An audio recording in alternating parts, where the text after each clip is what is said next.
Malaki ang epekto ng fake news sa ating lipunan dahil maaaring dito nakasalalay ang buhay, kapayapaan at kalusugan ng mga mamamayan. Napakahalaga na tayo ay maging mulat kung paano natin mapaghambing yung katotohanan sa maling impormasyon. Kung hindi wasto ang impormasyong iyong pinagbasehan para magdesisyon, hindi rin magiging wasto ang iyong desisyon. At yun may kagyat na epekto, no? Hindi lamang sa ating sarili, kundi maging sa ating komunidad.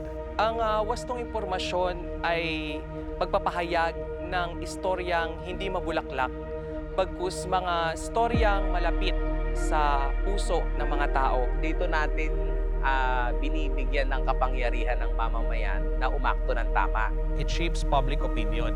Tinutulungan natin ang mga mamamayan na magkaroon ng matalinong desisyon. Kung paano nila titingnan ang mundo, kung paano nila titingnan ang lipunan, at kung paano sila aakto batay na rin sa pangangailangan.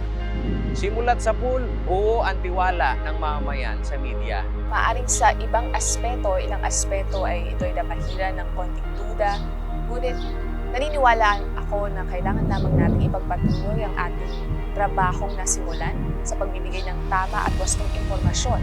Mas maganda na paigtingin natin yung magandang daloy ng pagbabalita dahil pag nasira na yung komunikasyon, ito na yung ugat kung paano o hindi nga ba nagkakaintindihan yung lipunan. I-educate natin yung mga taong pwede pa nating ma-educate upang sa gayon hindi sila mabiktima nga nitong tinatawag nating peking impormasyon o fake news. Dahil ang media hindi lamang sumasalamin sa kung ano nangyayari, kundi siya rin ang nagsasabi kung ano ang katotohanan sa kasinungalingan. Ito'y malinaw at may direksyon at higit sa lahat nakabase sa katotohanan.